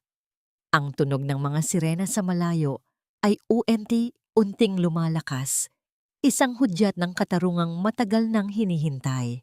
Nakatayo si Serafina sa gitna ng lahat. Ang kanyang emerald green na gown ay tila isang baluti ng katarungan. Tiningnan niya ang kanyang asawa, hindi nang may puot, kundi nang may malalim na habag para sa isang taong ipinagpalit ang lahat para sa isang huwad na ningning. Sa gitna ng mga flash ng kamera at ng paparating na mga awtoridad, isang huling tanong ang bumalot sa kanyang puso. Sa pagbitaw niya sa lahat ng sakit na ito, handa na ba siyang harapin ang katahimikang kasunod ng matinding bagyo? Ang bawat kislap ng asul at pulang liwanag mula sa mga sasakyan ng pulis ay tila mga aninong nagsasayaw sa mga dingding ng galeri, naghuhudyat ng wakas ng isang mahabang panahon ng panlilinlang. Sa gitna ng nagkakagulong madla, pilit na hinihila ng mga awtoridad si Santi. Ang kanyang mga kamay ay nakagapos na sa malamig na bakal ng posas na nagbibigay ng isang matalim na kislap sa ilalim ng mga spotlight. Ang kanyang tuxedo, na kanina ay simbolo ng kanyang huwad na tagumpay, ay ngayon ay gusot-gusot na. Tila sumasalamin sa kanyang nadurog na dangal. Sa tabi niya, si Valerie ay hindi na ang palalong babaeng naglalakad ng may kapangyarihan. Ang kanyang mukha ay nabahiran na ng mga itim na mantsa ng maskara dahil sa walang tigil na pag-iyak, at ang kanyang pulang damit ay tila naging isang mabigat na pasanin sa kanyang nanghihinang katawan. Serafina, tulungan mo ako. Nagkamali lang ako. Babawi ako sa'yo. Ang desperadong pagsigaw ni Santi ay umaalingaw-ngaw sa buong bulwagan. Isang boses na puno ng takot at hindi ng tunay na pagsisisi. Ngunit ang bawat pagsusumamo niya ay tila tumatama lamang sa isang matibay na pader ng katahimikan. Sa gitna ng kaguluhang ito, isang figura ang dahan-dahang lumapit kay Serafina. Si Doña Carmela, ang matandang babaeng dating nagpapatakbo ng kanyang buhay nang may kamay na bakal, ay biglang bumagsak sa kanyang mga tuhod sa harap ng kanyang manugang. Ang bawat pagtama ng kanyang mga tuhod sa sahig ay tila isang huling hudyat ng kanyang pagbagsak mula sa pedestal ng kayabangan. Ang kanyang mga kamay, na dati ay mabilis humampas at manakit, ay ngayon ay nanginginig, habang pilit na inaabot ang laylayan ng emerald green na gown ni Serafina. Serafina, anak, maawa ka sa amin. Pamilya tayo, hindi ba? Ang boses ni Doña Carmela ay paos, puno ng mga hikbi na sadyang ginawa upang makuha ang awa ng mga nakapaligid. Huwag mong hayaang mabulok ang anak ko sa kulungan. Isipin mo ang pinagsamahan natin. Utang na loob. Patawarin mo kami. Tiningnan siya ni Serafina mula sa itaas. Ang kanyang mga mata ay walang bakas ng galit, kundi isang malalim na habag na tila nagmumula sa isang taong malaya na sa lahat ng tanikala. Marahan niyang hinugot ang kanyang damit mula sa kapit ng matanda. Isang kilos na nagpapahiwatig ng tuluyang pagputol sa lahat ng ugnayan na nagpahirap sa kanya. Ang pamilya ay hindi nananakit, hindi nagnanakaw, at hindi pumapatay ng kaluluwa ng kapwa. Doña Carmela, kalmadong wika ni Serafina, ang boses ay malalim at puno ng dignidad. Wala kayong pamilya sa harap ko ngayon. Ang tanging nakikita ko ay mga taong minahalang pera nang higit pa sa buhay ng ibang tao. Ang katarungan ay hindi isang utang na loob na maaaring bayaran ng luha. Ito ay kabayaran sa bawat lason na ipinatikim ninyo sa akin. Lumapit si Elena sa tabi ng kanyang anak at marahang inakbayan ito. Itinaas ng ina ang kanyang kamay upang takpan ang mga mata ni Serafina. Tila nais niyang protektahan ang kanyang anak mula sa huling eksena ng dumi ng nakaraan. Ang pagpasok ni Santi at Valerie sa loob ng mga sasakyan ng pulis. Sa ilalim ng proteksyon ng kanyang ina, naramdaman ni Serafina ang unti-unting pagluwag ng sikip sa kanyang dibdib. Inalalaya ni Ricardo si Serafina patungo sa naghihintay na itim na sasakyan sa labas. Ang bawat hakbang nila palayo sa gallery ay tila isang paglayas mula sa isang mahabang panaginip na puno ng bangungot. Nang tuluyan na silang makasakay at magsimulang umandar ang sasakyan patungo sa tahimik na gabi, ang matinding tensyon na kanina pa hawak ni Serafina ay biglang bumigay. Naramdaman niya ang matinding panginginig ng kanyang buong katawan at ang mga luhang kanina pa niya pinipigilan sa harap ng media ay tuluyan ng umagos. Hindi ito ang luha ng pighati o ng galit. Ito ay ang luha ng matinding paglaya, ang pagluha ng isang pusong sa wakas ay makakahinga na ng maluwag. Sinalo siya ni Ricardo, hinayaang ipatong ni Serafina ang kanyang ulo sa kanyang balikat, habang ang sasakyan ay bumabaybay sa kalsadang puno ng tahimik na liwanag. Ang bawat paghikbi ni Serafina sa katahimikan ng sasakyan ay tila isang paghuhugas sa lahat ng sakit na dinanas niya sa loob ng 3 taon. Sa gitna ng kanyang pag-iyak, naramdaman niya ang mahigpit na hawak ng kanyang ina sa kanyang kabilang kamay. Nagpaparamdam na sa wakas, tapos na ang bagyo. Ngunit habang tinitingnan niya ang malawak at madilim na langit sa labas ng bintana, isang huling katanungan ang pilit na humihiwa sa kanyang isipan. Ang katarungan ay nakamit na. Ang mga mang-aapi ay magbabayad na. Pero sapat na ba ang lahat ng ito upang muling buuin ang isang pusong naging abuna dahil sa kataksilan? Ang sikat ng umaga ay marahang humahalik sa maputing marmol ng isang munting puntod, kung saan ang mga sariwang puting liryo ay tila nag-aalay ng kanilang bango sa katahimikan ng hangin. Nakaluhod si Serafina, ang kanyang emerald green na gown ay pinalitan na ng isang simpleng puting bestido na sumasabay sa banayad na ihip ng hangin. Marahan niyang hinahaplos ang pangalang nakaukit sa bato, ang pangalan ng anak na hindi niya man lamang nayakap sa kanyang mga bisig. Ang bawat pagtulo ng kanyang luha sa tuyong lupa ay hindi nadala ng matinding pait, kundi ng isang pangakong hinding-hindi na muling may mananakit sa kanila. Sa puntod na yon, tuluyan nang iniwan ni Serafina ang huling bakas ng kanyang pagiging biktima. Ang pighati ay naging isang matamis na alaala ng pagmamahal na kailanman ay hindi mawawala. Isang munting bituin na gagabay sa kanya sa dilim. Nandito lamang ako, anak. Malumanay na wika ni Elena habang nakatayo sa likuran ni Serafina. Ang kanyang boses ay tila isang matibay na angkla sa gitna ng nagngangalit na dagat. Lumapit ang ina at marahang binuhat ang anak mula sa pagkakayuko. Ang kanyang mga kamay ay puno ng kalinga na tila binubura ang bawat taon ng kanilang pagkawalay. Ang kanilang mahigpit na yakap sa gitna ng tahimik na sementeryo ay naging hudyat ng paghilom ng mga sugat na dulot ng mga liham na hindi nakarating. Hindi na tayo muling magkakahiwalay. Let us start over together. Ang mansyon ay naghihintay sa iyong muling pagbabalik. Ilang linggo matapos ang matinding bagyo sa gallery, natagpuan ni Serafina ang kanyang sarili sa tabing dagat kasama si Ricardo. Ang himig ng mga alon na humahalik sa pampang ay tila isang uyayi ng kalikasan na nagpapatulog sa mga galos ng kahapon. Ang bawat paglubog ng kanilang mga paa sa mainit na buhangin ay nag-iiwan ng mga bakas na agad ding binubura ng tubig, tila isang paalala na ang nakaraan ay maaari ring malimutan at ang bukas ay laging malinis. Nakatitig si Serafina sa malawak na asul na dagat. Ang kanyang mukha ay payapa na, malayo sa takot na dati ay nananahan sa kanyang mga mata. Inabot ni Ricardo ang isang maliit na kahoy na kahon. Ang marahang pagbukas ng takip nito ay nagsiwalat ng isang bagong set ng mga mamahaling paintbrushes. Ang bawat isa ay tila naghihintay na muling bigyan ng kulay ang mundo ni Serafina.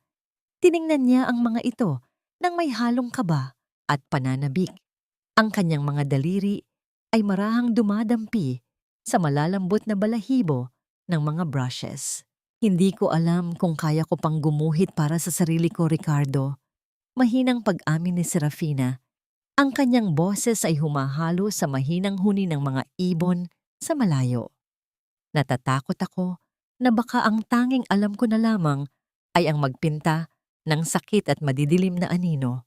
Hinawakan ni Ricardo ang kanyang kamay. Ang bawat daliri nito ay tila nagbibigay ng lakas at katiyakan sa kanya nang walang anumang hinihinging kapalit. Ang init ng palad ng abogado ay isang paalala na ang tunay na pag-ibig ay hindi kailanman nagiging isang tanikala, kundi isang pakpak na nagpapalaya. Hindi kita minamadali, Serafina. Maghihintay ako kahit gaano pa katagal. Hanggang sa ang bawat kulay na ilalagay mo sa canvas ay hindi na galing sa iyong mga sugat, kundi sa iyong mga pangarap. I want to see your colors again. In your own time, in your own way. Malumanay na wika ni Ricardo. Ang kanyang titig ay nakapako sa mga mata ni Serafina nang may malalim na paggalang. Isang banayad ng ngiti ang sumilay sa mga labi ni Serafina. Ang unang nangiting puno ng tunay na pag-asa at kalayaan. Ipinikit niya ang kanyang mga mata at hinayaan ang hangin ng dagat na tangayin ang bawat natitirang dusa ng kanyang nakaraan. Pag-uwi niya sa kanyang bagong studio sa mansyon ng mga Monteclaro, tumayo siya sa harap ng isang malaking blankong canvas. Ang kaputian nito ay tila isang paanyaya para sa isang bagong simula. Isang bagong kwento na siya na ang susulat. Itinaas ni Serafina ang kanyang bagong brush. Dahan-dahang idinampi ang unang kulay sa canvas at sa bawat paggalaw ng kanyang kamay, naramdaman niya ang onte-unting pagkabuo ng kanyang sariling pagkatao. Ang bawat stroke ay tila isang hakbang patungo sa liwanag. Ngunit sa gitna ng kanyang pagpinta, isang malalim na katanungan ang nanatiling nakabitin sa kanyang isipan. Sa pagpili niya sa sariling kaligayahan, Handa na ba ang kanyang puso na tuluyang buksan ang pinto para sa isang pag-ibig na kasing tunay at kasing lalim ng kay Ricardo? 2 taon ang mabilis na lumipas. Tila isang mabilis na paglipat ng mga pahina sa isang makapal na aklat ng buhay.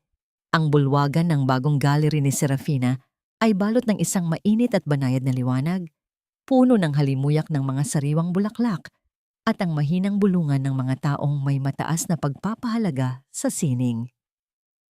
Sa gitna ng lahat, nakatayo ang isang malaking canvas na binabalot ng isang manipis na puting tela. Ito ang pinakahihintay na obra ng gabing iyon, ang simbolo ng tuluyang pagbangon ng isang Serafina Monteclaro. Ngunit sa pagkakataong ito, hindi na siya nagtatago sa anino ng ibang tao. Ang kanyang pangalan ay nakasulat ng may buong pagmamalaki sa bawat paanyaya. Serafina, ang paglalakbay ng paglaya.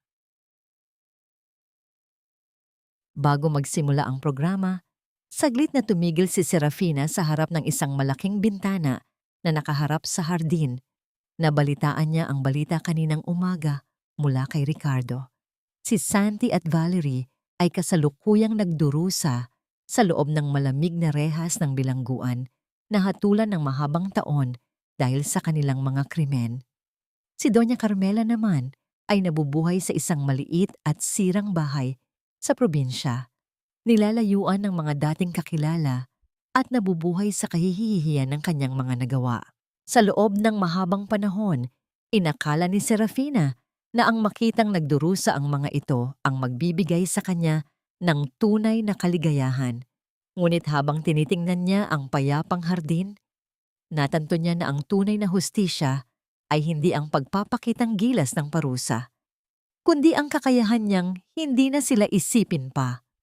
Pinatawad na niya ang kanyang sarili sa pagiging bulag noon at sa pagpapatawad na yon, tuluyan na niyang naputol ang huling tanikala na nag-uugnay sa kanya sa nakaraan.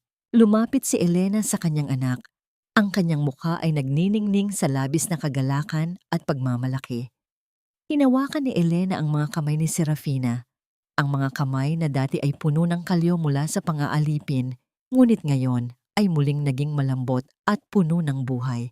Ang kanilang ugnayan ay tila isang matibay na haligi na hindi na muling mabubuwag ng kahit anong bagyo. "Handa ka na ba, anak?" Malambing na tanong ni Elena. Ang boses ay puno ng pagmamahal. "Handa na ako, ma. Dahil sa inyo at dahil sa aking sarili." Nakangiting sagot ni Serafina. Sa isang senyas, dahan-dahang hinila ni Serafina ang puting tela na nagtatakip sa kanyang obra. Isang kolektibong buntong hininga ng pagkamangha ang bumalot sa buong gallery. Ang painting ay nagpapakita ng isang napakalawak na abot-tanaw kung saan ang mga kulay ng pagsikat ng araw ay humahalo sa malalim na asul ng dagat. Sa gitna nito, ang isang babae ay nakatayo ng tuwid. Ang kanyang mga kamay ay nakabukas, tila tinatanggap ang bawat biyaya ng langit. Sa ibabang bahagi, ang pirma ay malinaw at matatag, Serafina Malaya. Sa gitna ng palakpakan at paghanga ng mga tao, naramdaman ni Serafina ang isang pamilyar na presensya sa kanyang likuran, si Ricardo. Lumapit ang lalaki ng may banayad na ngiti. Ang kanyang mga mata ay nananatiling puno ng respeto at isang uri ng pag-ibig na naging mahinahon at malalim sa paglipas ng panahon. Walang anumang pagmamadali, walang anumang pamimilit. Marahang kinuha ni Ricardo ang kamay ni Serafina at itinaas ito upang idikit ang kanyang mga labi sa noo ng babae. Ang munting halik na yon ay tila isang selyo ng pangako, isang pangako ng proteksyon, ng pagpapahalaga, at ng isang pag-ibig na handang maghintay hanggang sa muling maging buo ang lahat. "Congratulations, Serafina! Sabi ko sa'yo, ang iyong mga kulay ang pinakamaganda sa lahat." Bulong ni Ricardo. Ang boses ay sapat lamang para marinig ng babaeng nagpabago sa kanyang buhay. "Salamat, Ricardo. Salamat sa hindi pagbitaw." Tugon ni Serafina habang isinasandal ang kanyang ulo ng bahagya sa balikat nito. Sa sandaling iyon, naramdaman ni Serafina ang isang uri ng kaligayahan na hindi nakadepende sa yaman o sa paghihiganti. Ito ay ang kaligayahan ng isang pusong natutong muling magmahal matapos ang matinding pagkawasak. Ang kwento ni Serafina ay nagsimula sa dilim ng pagtataksil, ngunit nagtatapos ito sa isang maningning na liwanag ng pag-asa. Ang aral na iniwan niya sa bawat taong naroon ay malinaw. Ang halaga ng isang babae ay hindi nasusukat sa kung gaano siya minaltrato ng mundo, kundi sa kung paano siya bumangon mula sa kanyang sariling mga abo. Ang tunay na lakas ay hindi ang hindi kailanman mawasak, kundi ang kakayahang pulutin ang bawat basag na piraso at bumuo ng isang mas maganda at mas matatag na bukas. Sa huling pagtingin ni Serafina sa kanyang gallery, alam niyang ang sining ng kanyang buhay ay hindi pa tapos. Marami pang kulay ang naghihintay, marami pang kwento ang isusulat, ngunit sa pagkakataong ito, siya na ang may hawak ng brush at ang kanyang buhay ay magiging isang obra maestra ng katarungan, pagpapatawad at tunay na pag-ibig.